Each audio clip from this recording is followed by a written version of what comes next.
इंदौर में रहकर एमपीपीएससी की तैयारी करने वाली प्रियल यादव तीसरे अटेम्प्ट में टॉपर बनने के साथ ही डिप्टी कलेक्टर बन गई हैं। उन्होंने इस पूरी पढ़ाई का श्रेय अपने माता पिता और दोस्तों को दिया है और एमपीपीएससी की तैयारी कर रहे छात्रों को धैर्य और शालीनता रखने का संदेश दिया है। इंदौर के प्रियल यादव ने मीडिया से चर्चा के दौरान कहा कि वह एमपीपीएससी में 2018 में सफल हो गई थी और उसके बाद वह सब रजिस्ट्रार के पद पर काम कर रही थी, लेकिन वह इस पद से संतुष्ट नहीं थी और समाज सेवा करना चाहती थी और इसी कारण से वह लगातार पढ़ाई करती रही। 2019, 2020 और 2021 में प्रियल यादव ने एमपीपीएससी परीक्षा में एग्जाम दी और 2021 के एमपीपीएससी की परीक्षा के रिजल्ट घोषित हुए, जिसमें वह टॉपर हुई और इसी के साथ वह अब डिप्टी कलेक्टर की रैंक हासिल कर चुकी है, जिसको लेकर प्रियल यादव का कहना है कि उन्होंने मेहनत की है तथा परिवार और दोस्तों को पूरा श्रेय जाता है, जिसके कारण आज वह इस मुकाम पर पहुंची है और इसी के साथ आने वाले समय में वह तमाम लोगों की मदद करेगी और इसी के साथ जो जनहित कार्य हो सकेंगे वह उन्हें भी जारी रखेगी। सर, मैं सारे एस्पिरेंट्स को यही मैसेज देना चाहूँगी कि आप अपनी प्रिपरेशन को एग्जाम की डिमांड के हिसाब से कंटिन्यू करिए, आप स्ट्रैटेजी उसी हिसाब से प्लान कीजिए और एमपीपीएससी के सिलेबस को ज़रूर ध्यान में रख के प्लान कीजिए, क्योंकि सिलेबस बहुत इंपॉर्टेंट है प्रीलिम्स मेंस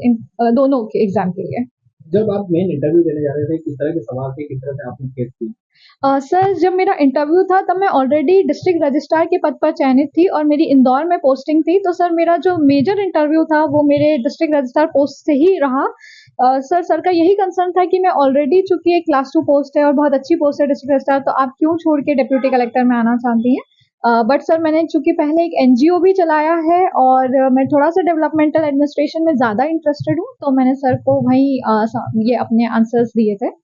किस तरह से परिवार ने सहयोग करा आपका, क्योंकि आप एक तरह से परिवार से आते हैं, सहयोग की काफी अपेक्षा रहती है, छोटे करने की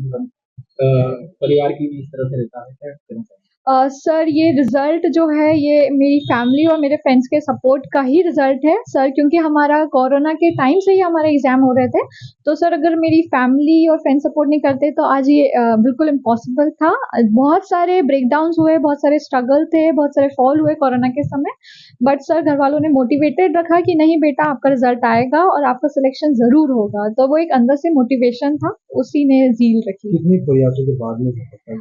सर, मेरा ऐसे देखा जाए तो ये 3rd अटेम्प्ट था, बट मैं ऑलरेडी मेरे आगे भी सिलेक्टेड थी 2019 और 20 के एग्जाम में भी मैं डिस्ट्रिक्ट रजिस्ट्रार और असिस्टेंट कमिश्नर कोऑपरेटिव के पद पे सिलेक्टेड थी।